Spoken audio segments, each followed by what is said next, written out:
What is மணி? காசுனா என்ன? ஏன் காசுக்கு வேல்யூ இருக்குது? ஒரு காலத்தில் பிரிட்டிஷ் ரூல் வரைக்கும் இந்தியா வந்து கோல்டு ஸ்டாண்டர்டில் இருந்துச்சு. அப்படின்னா என்ன அப்படின்னா, உங்கள் ரூபா நோட்டு, அதாவது ஒரு 100 நோட்டோட மீனிங் என்ன அப்படின்னா, நீங்கள் பேங்க்குக்கு போய் அந்த 100 கொடுத்து கோல்டை எக்ஸ்சேஞ்ச் பண்ணிக்கலாம். ஸோ ஆக்சுவலாக காசு வந்து கோல்டு தான். ஸோ இந்த பில் வந்து எதுக்கு இந்த பில்? இப்போ நம்ம கோல்டு வந்து எல்லா இடத்தையும் தூக்கிட்டு போகிறது கம்ஃபர்டபுளான விஷயம் கிடையாது. ஓகே, நிறையா வழிப்பறிலாம் நடக்கும். ஸோ நம்ம காசு ரூபா நோட்டாக வச்சுருந்தோம்னா அது கொஞ்சம் சேஃப், தூக்கிட்டு போகிறதுக்கும் கொஞ்சம் ஈஸி. ஓகே, ஸோ இப்படி தான் வந்து என்ன சொல்கிறது, அளந்து பார்க்குறதுக்கும் ஈஸி. ஐ மீன் அதோட வேல்யூவை, கோல்டு நீங்கள் வேல்யூ ஒரு வாட்டியும் அளந்து பார்த்து ஒரு பிஸ்னஸ் நடத்த முடியும்னா ரொம்ப கஷ்டம்.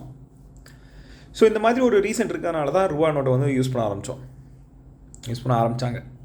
ஓகே, இப்போ வந்து இந்தியா வந்து கோல்டு ஸ்டாண்டர்டில் கிடையாது. அதுக்கு அர்த்தம் என்ன அப்படின்னா, இந்த ரூபா நோட்டோட மதிப்பு வந்து நிர்ணயிக்கிறதே இந்தியன் கவர்மெண்ட் தான். அதாவது இந்தியன் கவர்மெண்ட் தான் சொல்லுது இந்த ரூபா நோட்டுக்கு இவ்வளோ வேல்யூ இருக்குது அப்படின்னு. ஸோ அதுக்கு ஆக்சுவலாக வேல்யூ வந்து எங்கே இருக்குது அப்படின்னா, மக்களோட நம்பிக்கையில் தான் இருக்குது. இந்த நாட்டு மேலே, இந்த நாட்டோட அரசாங்கத்துக்கு மேலே மக்களோட நம்பிக்கை தான் இந்த ரூபா நோட்டுக்கான வேல்யூ. கூடிய சீக்கிரத்தில் இந்த சிஸ்டம் சேஞ்ச் ஆகலாம். இதோட சுப்பீரியரான ஒரு மணி வரலாம். ஓகே, மேபி அதை பற்றி உங்களுக்கு தெரிஞ்சிருக்கலாம். ஸோ என்ன பண்ணலாம்? நம்ம என்ன பண்ணலாம்? நம்ம வந்து நம்ம மைண்டை கொஞ்சம் ஓப்பனாக வச்சுட்டு புது விஷயத்தை தேடி படிக்கலாம்.